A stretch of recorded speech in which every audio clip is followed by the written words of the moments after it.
नमस्कार, मरुधर बुलेटिन में आपका स्वागत है। मरुधर बुलेटिन के आज खास कार्यक्रम, खास मुलाकात में हमारे साथ हैं श्री राष्ट्रीय श्री राम सेना से।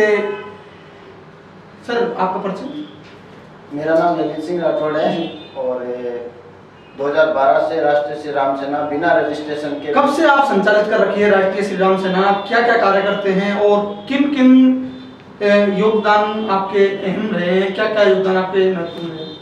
राष्ट्रीय श्री राम सेना 2012 से काम कर रही है जी।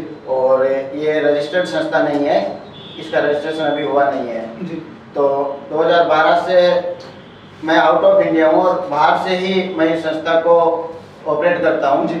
यहाँ मेरे क्षेत्र में चूरू जिले में टीम है और हमारे लोकल क्षेत्र में ज़्यादा सक्रिय रही है। जहाँ भी किसी भी तरीके का कोई हिंदू मुस्लिम मामला होता है तो हमारी टीम वहाँ जाती है और दोनों पक्षों। लेकिन आपकी सेना का नाम श्री राम सेना है, फिर हिंदू मुस्लिम विवाद को कैसे सल्टाते हैं? क्योंकि आपकी जब सेना जाती होगी श्री राम सेना, तो वहीं कहीं ना कहीं मुस्लिम समुदाय के लोग देखकर उसे पसंद करते हैं, नहीं करते, किस प्रकार देखते हैं?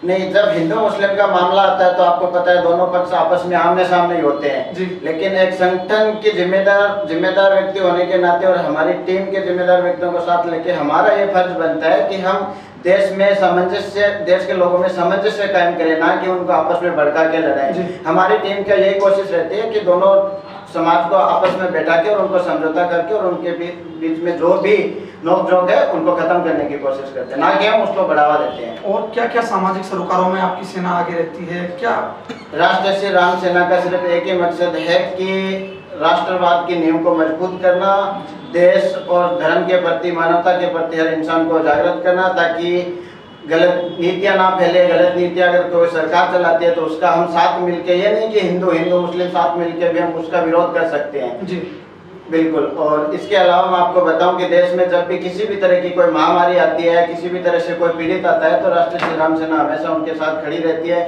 जो संभव बनता है वो सहयोग करते हैं। अगर वो पुलिस थाने से पीड़ित है तो हमारी टीम पुलिस थाने जाके और पूछताछ करके जिस तरह से भी पीड़ित के साथ खड़ी रह सकती है, खड़ी होती है और निर्दोष के खिलाफ कार्रवाई करने की मांग करती है। कोई देश की और सहभागिता में भी आपकी सेना आगे है या फिर केवल समाज सेवा में ही आगे है? हमारी कोशिश सेवा, मतलब मानव सेवा और जरूरतमंद लोगों की सेवा में ज़्यादा सक्रिय रहती है। और मैं आपको एक बड़ी बात बताने जा रहा हूँ कि अब इस संगठन को मैं ऑल इंडिया से डॉक्यूमेंट कलेक्ट करके उसको पॉलिटिकल संगठन बनाने के लिए हम तैयारी कर रहे हैं और जिसके लिए मैं आपको बता दूं कि 1 से 1.5 साल का टाइम लगेगा और हम हमारे यहाँ पे इसके जयपुर में इसका हेड ऑफिस भी बनाने की तैयारी कर रहे हैं। हाँ, और बहुत जल्दी ये दोनों प्रोसेस हम 1 से 1.5 साल के बीच में पूरा करके और पूरे राजस्थान में नहीं, पूरे भारत में हर स्तर में, जहाँ पे हर क्षेत्र में हमारी श्री राम सेना की टीम होगी।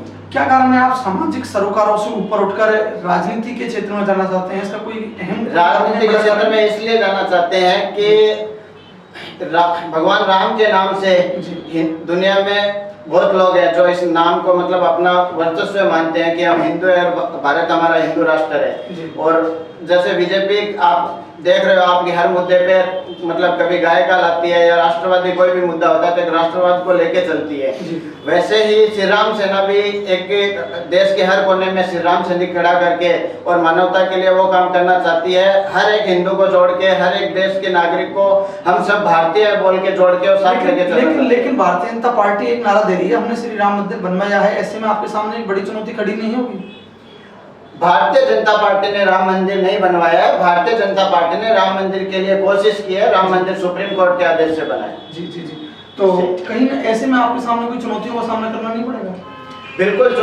पार्टी जब बनती है उसका हम आधार मजबूत करते हैं तो विरोध भी होता है, चुनौतियों का सामना करना पड़ता है। तो राष्ट्रीय श्री राम सेना हर चुनौती का सामना करने के लिए तैयार है और जहाँ जिस आदमी को राष्ट्रीय श्री राम सेना की जरूरत पड़ेगी, देश का हर नागरिक हमारा भाई है, हर गरीब हमारा भाई है और उसके साथ हमेशा राष्ट्रीय श्री राम सेना। आपके मन में एक विचार कैसा आया कि मैं एक श्री राम सेना की संस्था बनाऊं, इससे मैं ऐसे करूं? विचार कैसे उत्पन्न हुआ, कब उत्पन्न हुआ और कहां से आपने इसकी शुरुआत की? मैं बताऊं आपको कि सोशल मीडिया के जरिए, फेसबुक के जरिए जैसे जैसे मेरा नेटवर्क बढ़ता गया, लोगों ने देखा कि यह इंसान है जो संघर्षशील व्यक्ति है, मतलब कुछ करने के लिए हर टाइम तत्पर रहता है, चाहे वो गरीब की मदद हो, चाहे वो क्राइम के खिलाफ हो, हर तरीके से। मैं आउट ऑफ इंडिया रहता था, अब तक मैं 6 कंट्री जा चुका हूँ, और मैं बाहर से ही, मेरे मन में ये थी कि प्रवासी भारतीय के रूप में, बिल्कुल बिल्कुल अपने देश में अगर कहीं भी कोई गलत होता है, चाहे वो बॉर्डर पे हो, चाहे वो देश के किसी नागरिक के साथ हो, जहाँ गलत होता है, बॉर्डर पर क्या आपने कार्य किए हैं? आपने कहा बॉर्डर हो चाहे कहीं, बॉर्डर वासियों के लिए क्या किया है? बॉर्डर पे जब भी कुछ पाकिस्तान की तरफ से अपने देश के नागरिकों के साथ, सैनिकों के साथ गलत होता है, आसपास के रहने वाले नागरिकों के साथ गलत होता है, क्योंकि पाकिस्तान की नीतियां हैं वो ऐसी है कि वो देश पे कहीं ना कहीं, वो देश में आतंकवाद फैलाने के लिए, फौजियों पे अटैक करने के लिए रोज नई नई प्रक्रियाएं खोलता है, और नए नए आप देख रहे हो कि कहीं ना कहीं साल 6 महीने में कोई ना कोई वो अटैक करती है, और वहाँ पे अपने सैनिक भाइयों का नुकसान होता है। तो हम लोग यही कर सकते हैं कि जिस सैनिक भाई के पारिवारिक स्थिति खराब हो, और राष्ट्रीय श्री राम सेना पता करती है, और उनके लिए जो सहयोग बन सकता है, जो कहीं से भी कुछ करवा सकते हैं दानदाताओं के जरिए या अपनी टीम के जरिए, तो हम लोग पूरा सहयोग करते हैं उस परिवार। उन सैनिकों की आप डाटा कहाँ से लेते हो कि वो परिवार से आर्थिक रूप से संपन्न है नहीं है? डाटा कहाँ से लेते हो? मैं आपको बता दूं, मेरी राष्ट्रीय श्री राम सेना से सबसे ज्यादा आर्मी के लोग जुड़े हुए हैं, और मेरे फैन फॉलोअर भी सबसे ज्यादा आर्मी के लोग हैं। मैं जब बाहर से आता हूं इंडिया, तो आर्मी के बहुत से लोग मेरे से मिलने आते हैं। तो मैं आपको बताऊं कि मैं उन्हीं फौजियों से वो डिटेल निकलवाता हूं, और उनके परिवार की वास्तविक स्थिति जान के हम उनकी मदद करते हैं। क्या मदद करते हैं? जैसे क्योंकि परिवार में सारी आर्मी वालों को सारी मदद ऑलरेडी सरकार देती है, कैंटीन सुविधा सरकार देती है, क्या मदद? सरकार सुविधा के नाम पे कुछ नहीं देती, बोलती है, उनको जितनी सुविधाएं बोली जाती है उतनी सुविधाएं उन परिवार को नहीं मिलती। और वास्तविकता ये है कि जिस समय एक सैनिक शहीद होता है, तब उनको वास्तव में उनकी मदद की जरूरत होती है, और सरकार एट ए टाइम नहीं कर पाती, वहाँ पे हमारी टीम काम करती है। जी, अब तक कितने शहीद परिवारों के आप साथ आए, कितने फौजी भाइयों के साथ आए, कितने आर्मी भाइयों के साथ आए, कितने कोई डाटा है?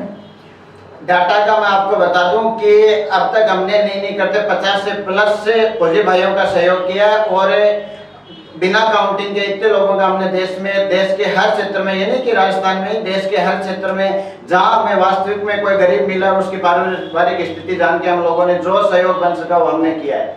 जी, आप प्रवासी भारतीय से मदद करते हैं, लेकिन देश में सेना को कैसे चलाएंगे? क्योंकि आपके सामने बड़ी चुनौती, आप आउट ऑफ इंडिया रहते हैं, आउट ऑफ इंडिया रहने के नाते आप प्रवासी भारतीय के रूप में कैसे संस्था को मैनेज करते हैं? विदेश से कैसे इस संस्था को आप रखरखाव कर पाते हैं? कैसे इसकी टीम को मजबूत करते हैं?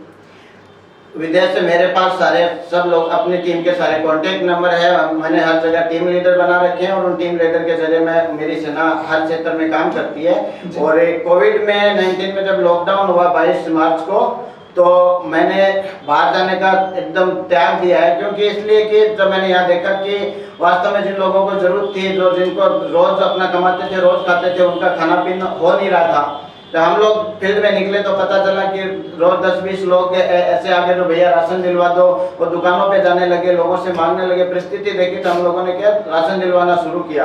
अब राशन में क्या है कि 10-20-50 आदमियों की टीम मिलके सबको राशन नहीं दिला पाने की वजह से हम लोगों ने एक समूह बनाया, और सुबह और शाम रोज खाना बना के देने का काम शुरू किया। शुरुआत में 20-25 आदमियों से शुरू किया, और जिस दिन अंतिम समय तक हमने 1 महीने 13 दिन तक ये सेवा की, 622 लोग सुबह और 622 लोग शाम को खाना लेके जाते थे। जी, किस प्रकार आप पूरे राजस्थान में करते थे, जयपुर में करते थे, और ऑल ओवर इंडिया में करते थे, किस प्रकार? नहीं, हमने जयपुर में किया है, चूरू में किया है, सीकर में किया है, झुंझुनू में किया है, बीकानेर में कुछ जगह किया है। आपने बताया कि हम श्री राम सेना को राजनीतिक पार्टी बनाएंगे, ऐसे में कहीं ना कहीं आपको उन चीज़ों का सामना नहीं करना पड़ेगा जो कहीं ना कहीं धर्म से जुड़ी हैं, कहीं धर्म से जुड़े लोग हैं, क्योंकि श्री राम का जहाँ नाम आता है वहाँ दूसरे धर्म के लोगों से एक अलग नजरिए से देखते हैं। हमारा सबसे पहला फर्ज है कि हम अपने धर्म को मजबूत करें, और उसके साथ सभी धर्मों का सम्मान करते हुए सभी धर्मों के लोगों को सहयोग लेके साथ लेके चले, ना कि किसी धर्म की हम बुराई करें, और ना किसी धर्म के नाम पे कोई उन्माद फैलाएं, ना किसी को फैलाने दें। जी, कहीं ना कहीं जो हमारे साथ मौजूद रहे, जिन्होंने बताया, ललित जी हैं कि हमारी एक श्री राम सेना है जो समाज से के साथ साथ हर जरूरतमंद की लगातार सेवा करती है। साथ ही इनका एक सपना है कि हम इसे राजनीतिक पार्टी बनाकर देश हित में सेवा करें। साथ ही प्रवासी नागरिक होने के नाते भी एक श्री राम सेना के माध्यम से हर जरूरतमंद की सेवा करते हैं। हमारे साथ स्टूडियो में मौजूद रहे ललित जी, धन्यवाद। थैंक यू सर, बहुत बहुत धन्यवाद।